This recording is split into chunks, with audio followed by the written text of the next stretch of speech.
I gave up 15 years of my life to save someone I love. And when I finally walked away, everything they'd hidden came crashing down. Now they call me selfish, but they have no idea what I know. My sister? She walked away from a surgical career, 15 years of schooling and training, to take care of our brother. No breaks, no vacations, no me time, just 15 straight years of lifting him in and out of bed, managing his meds, sitting in endless waiting rooms while doctors said the same things over and over. And then one day she asked us for help. Not thousands, not a loan, just $200 each.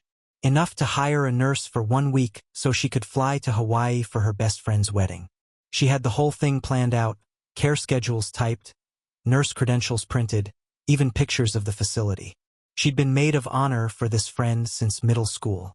Ashley had already moved the wedding date 3 times hoping Rose could make it. This was the last shot. She made coffee, baked Dad's favorite banana bread, and sat at Mom's kitchen table smiling like she actually believed we'd say yes. We didn't. Jake mumbled something about his kids' braces. Mom started talking about the new roof. Dad mentioned a fishing trip he'd already booked. Nobody even looked at me. Back then, I was barely holding my own life together. And that could have been the end of it. But over the next week, Jake posted photos from Disney World, $7,000 for 5 days. Mom showed off a brand new $800 purse in her book club selfies. Dad came home from his fishing trip bragging about the VIP upgrade. I texted Rose to ask if she was okay. She never answered. 2 weeks after the wedding, we were all back at Mom's for Sunday dinner. Jake was complaining about the crowds at Disney. Mom kept touching her new purse like it might vanish. Dad wouldn't shut up about some giant fish he almost caught. And Rose? She was serving Jack's plate first, cutting his food into perfect little bites. That's when Jack said, "Hey, Rose, show them the wedding video." Rose froze. Later, Jay. But Jack wasn't letting it go. Out came the iPad. And there it was. Ashley's sister giving a speech about saving an empty chair for Rose, decorated with her picture, calling her the sister who sacrifices everything for everyone else. The table went dead quiet. And then Jack scrolled further. Screenshots from Jake's Disney post. People asking why Rose never gets a vacation. One from Ashley herself. Must be nice. Meanwhile, your sister can't even get to my wedding. Jake slammed the table. Jack, that's enough. But Jack kept going. Mom's purse photo. Comments about how she could afford that but not help Rose. Rose finally laughed. Not a happy laugh, but this hollow, broken sound. Then she grabbed the whiteboard Mom keeps for grocery lists and started writing numbers. Jake's Disney trip, $7,000. Mom's purse collection this year, $3,200. Dad's fishing trips, $5,500. When she totaled it, I swear you could feel the air leave the room. All I asked for, she said, was $800 split 5 ways. I haven't been to the dentist in 3 years. I cut my own hair. I wear the same scrubs from 2015. Every penny I save goes to Jack, and I never complained. Not once. Until now. Then she dropped the real bomb. She'd gotten a call from her old attending at Mass General. There was an opening. 6 figures. He'd pulled strings to hold the position, and she'd already said yes. 3 weeks from now she'd be gone. The room exploded. What about Jack? You can't just leave. This is your responsibility. Rose just smiled, pulled out a thick folder, and laid it on the table. 15 years of records. Jake's visits? 12. Mom and Dad's help? 2 hours a month. Financial contributions? 0 except for Jack's disability checks. She turned page after page. Dad skipping therapy for golf. Mom ditching a bath assist to go shopping. Jake canceling his weekend care to go skiing. Then Jack played another video.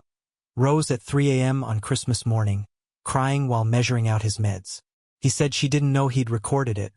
But this happened every night. Dad started yelling about family sticking together. Rose's laugh came back. Sharp this time. She asked who paid for Jack's wheelchair. Who learned physical therapy when insurance wouldn't cover it. Who maxed out their credit cards for his van. That's when Jake's wife, Sarah, finally spoke up. Turns out that Disney trip? Paid for with her mom's inheritance. Money meant for emergencies. She said they could have helped Rose, but Jake told her Rose chose this life and just wanted to be a martyr. Jack pulled up more videos. Jake telling Rose she was being dramatic. Dad saying she shouldn't complain. Rose told him to delete them all. They'll help now because they have to, not because they want to. And I'm done proving I deserve it. Sarah took her kids and walked out. Mom cried. Dad stared at the floor. And Rose? She just went back to cutting Jack's food like nothing had happened. 2 weeks went by. 2 weeks of us scrambling to cover Jack's care between the four of us, and failing miserably. Then the phone rang. It was Dr. Harrison. He asked if Jack was okay. Said Rose had called him, asking if he could just check in. But she didn't want to interfere with our handling of things. Mom grabbed the phone from me and started yelling, saying Rose had abandoned us, that her brother almost died because of her. Dr. Harrison didn't raise his voice. He just waited until she was done. Then he said very quietly, Rose gave you 15 years. What did you give her? And he hung up. That night I couldn't sleep. I went digging through Rose's Facebook.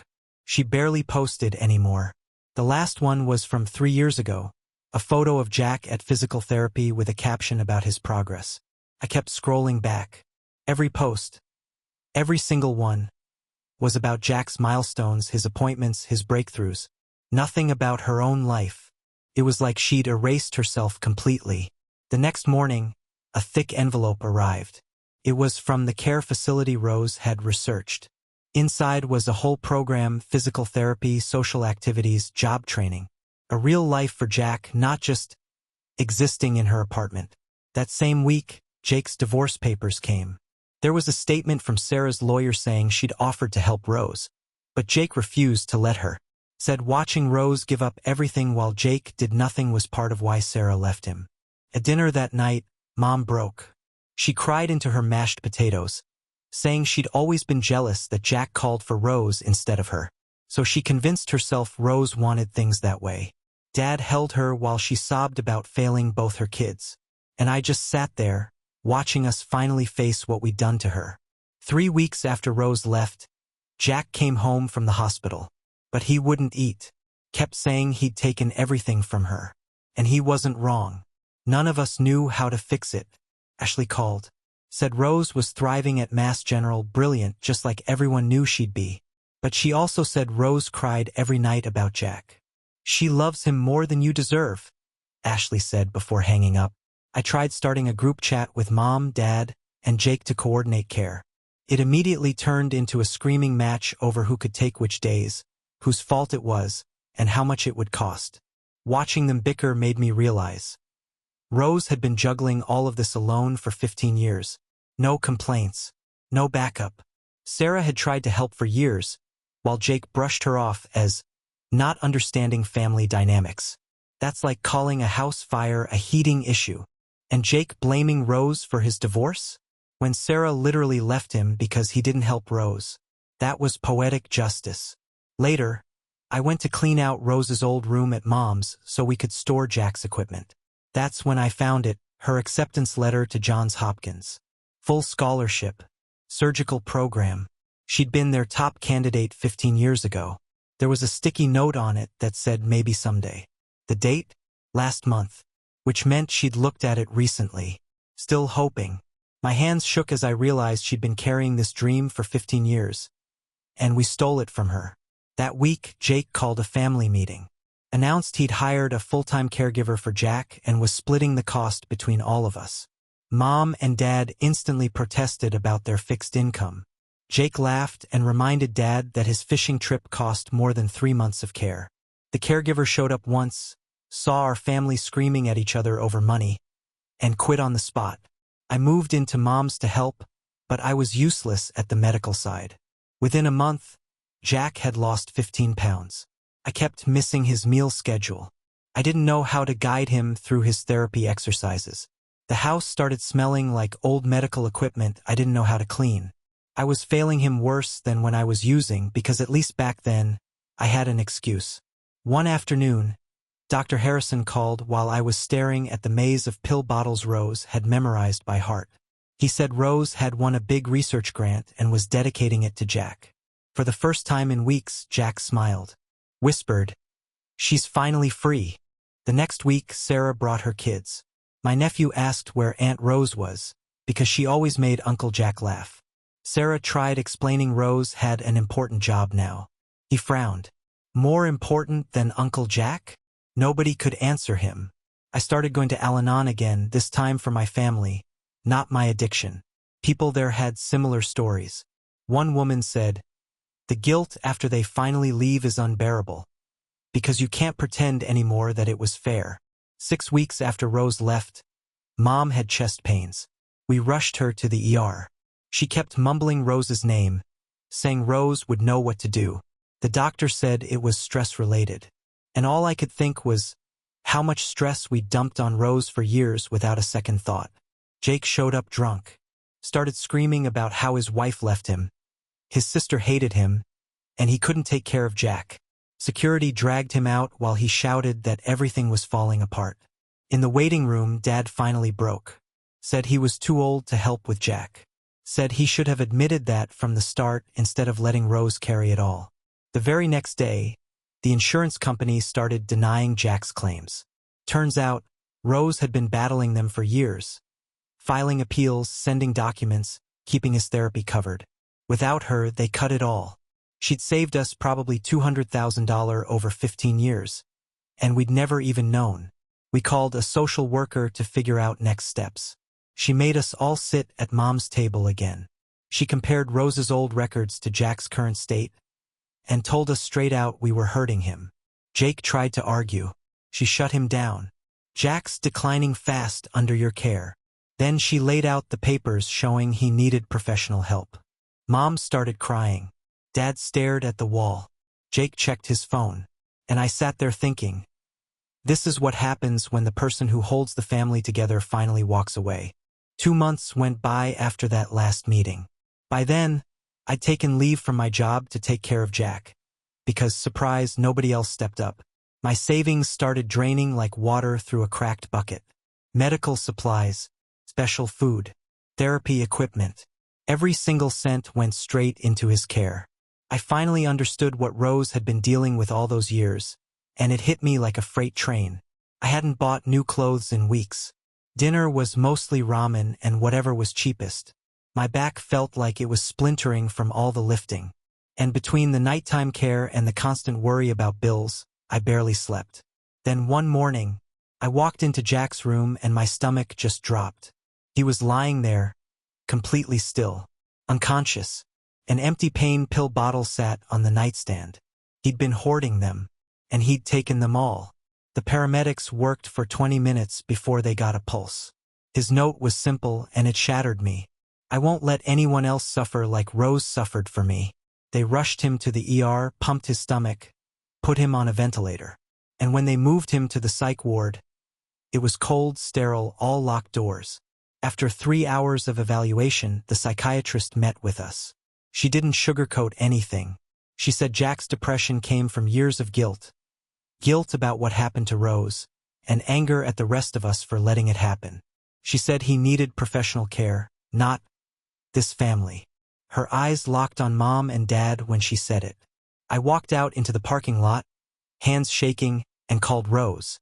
She picked up on the first ring, already panicked. I told her about the pills, the note, the psychiatrist's words. Silence. For so long I thought the call had dropped. Then, "I'll be there in 3 hours. Click. Exactly 3 hours later, she walked through those hospital doors. Exhausted, determined. Every nurse, every doctor lit up when they saw her. Hugs, smiles. "We've missed you." One older nurse clasped her hands and said Jack had been so lucky to have her. Rose's smile cracked when she asked, "Has he, though?" When she stepped into Jack's room, he completely fell apart. Sobbing, apologizing over and over, saying he'd ruined her life. She held him tight, told him she loved him, told him she'd been dying slowly, and she had to choose to live. Then she turned to us. Her voice was steady, cold. She told us she'd been in therapy at Mass General, diagnosed with complex PTSD from caregiver burnout. And according to her therapist, we were textbook enablers. We'd let one person carry the load so the rest of us could avoid discomfort. Mom opened her mouth, but Rose kept going. She pulled a folder from her bag. She'd hired a lawyer. She was prepared to sue for financial restitution, 15 years of unpaid full-time caregiving. At market rate, $900,000.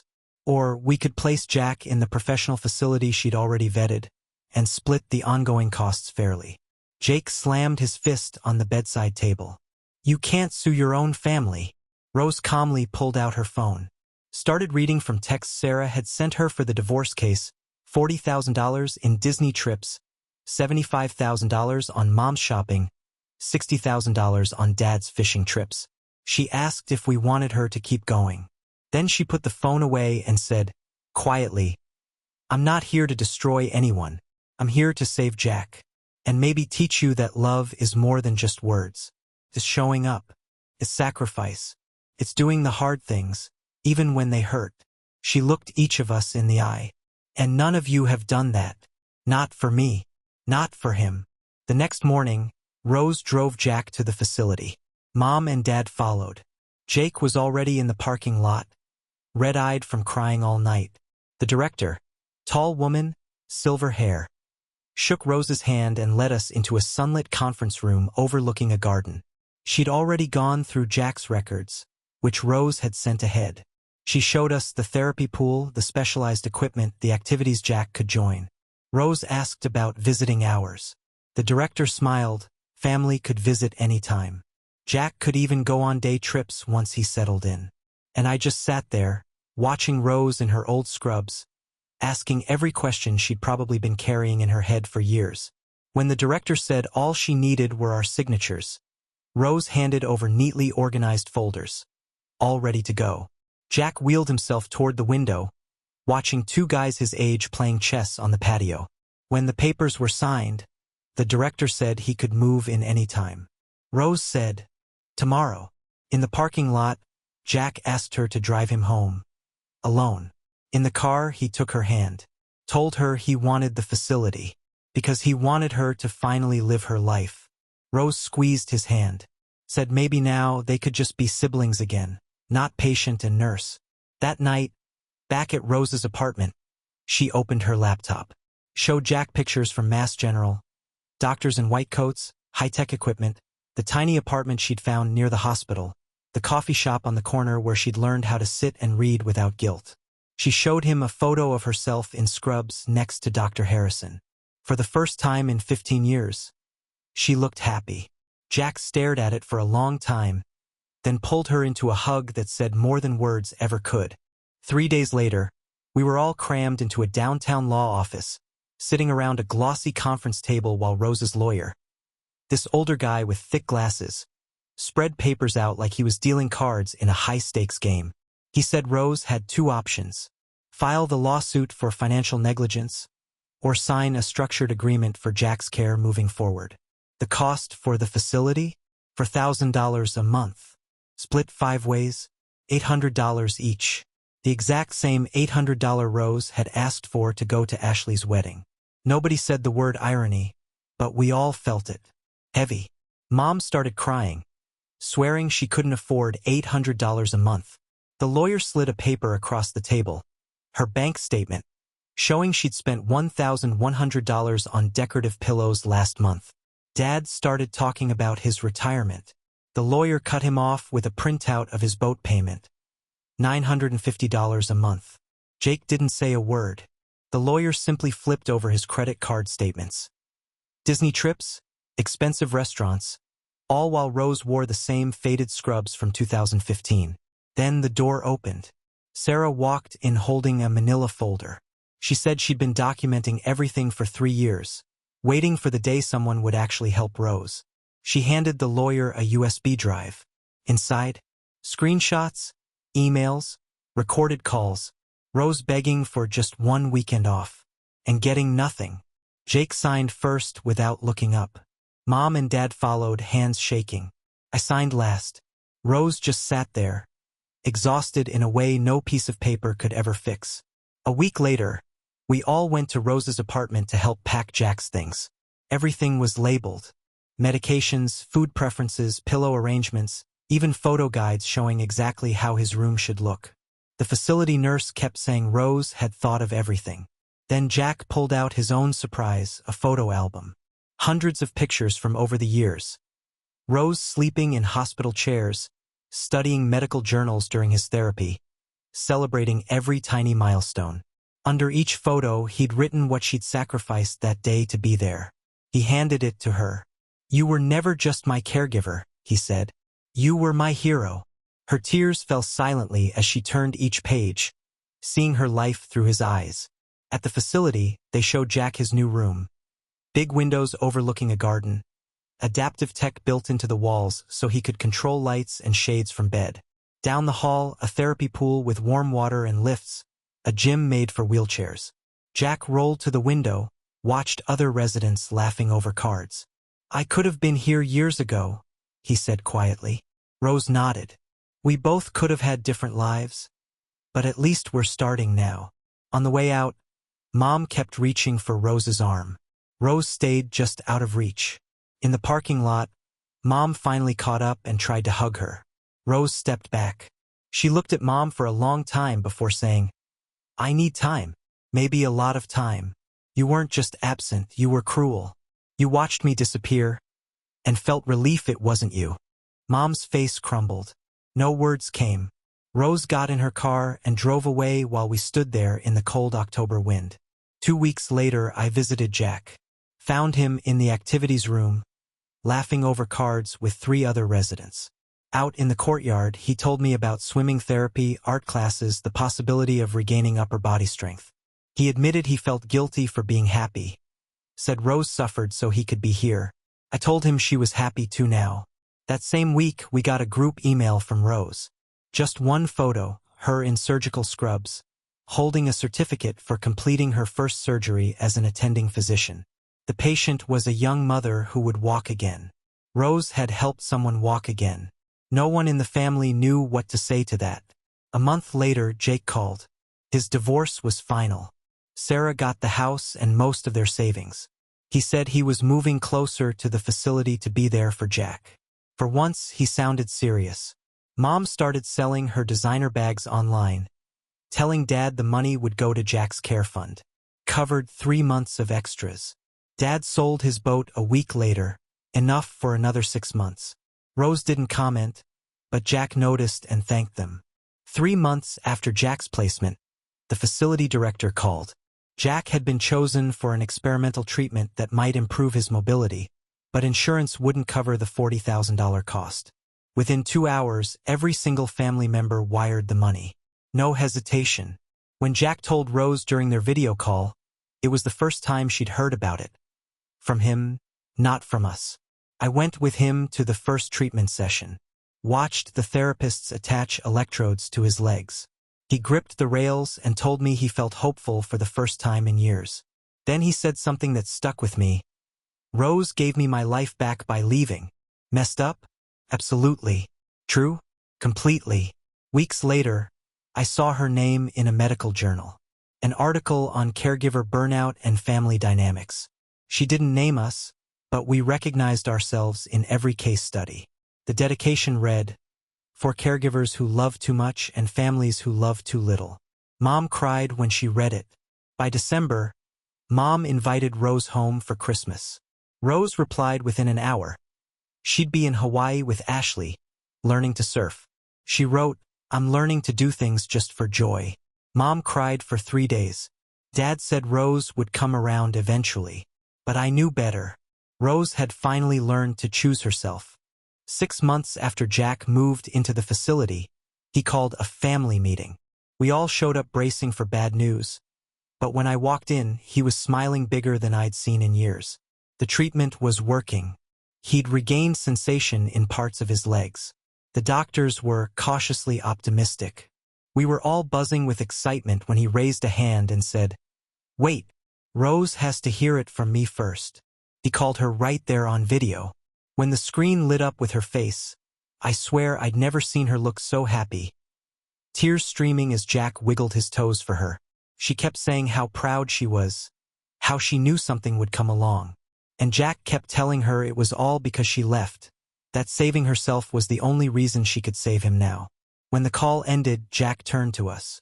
I'm going to walk again, maybe with help, but Rose will never get those 15 years back. Remember that. Every step I take is a step she paid for with years she'll never see again. Later that week, the facility's social worker pulled me aside. She said Jack was thriving because he wasn't drowning in guilt anymore, and that Rose's leaving had freed them both. It hit me then, the ugly truth. We'd kept Rose's sacrifice going because it was easier for us, even though it was destroying both of them. That night, I sat down and wrote Rose a letter. I didn't ask for forgiveness. I just told her I finally saw it. How she'd been the only adult in a family of children. How we'd made her our parent, our sacrifice, our excuse. She never wrote back, but Jack told me she cried when she read it. A year after she left, Jack took his first assisted steps with the parallel bars. We filmed it for Rose. She was in surgery at the time, and later she texted back just 2 words. Worth everything. Jake broke down when he read it, sobbing about how we'd stolen 15 years from her for this moment. Mom started therapy to understand how she'd been able to watch her own daughter disappear and do nothing. Dad joined her. Jake kept going to counseling. I stayed with my Al-Anon meetings. We were all trying to become people she might forgive someday, though there were no guarantees. When Rose won a major medical award for her research, the ceremony was in Boston. She didn't invite us. Jack went, though, in his new motorized wheelchair, and sent photos of her looking radiant, surrounded by colleagues who respected her, living the life she should have had all along. We began gathering once a month for family dinners to coordinate Jack's care. Equal contributions from everyone now. But her chair at the table was always empty. Mom would say, maybe someday. Jake would answer, maybe never. And both were fair. One night, Jack sent us a video from the facility's talent show. In it, he stood supported but upright, singing the old song Rose used to sing to him as a kid. He dedicated it to the sister who gave up everything, and finally got something back. 18 months after Rose left, I went to visit Jack for his birthday. She was there. It was the first time I'd seen her since that Christmas. She looked healthy, rested, alive. She didn't hug me, but she smiled. A real smile, not the hollow one I remembered. And she said, Jack's walking. I'm living. We both made it. Maybe that was enough.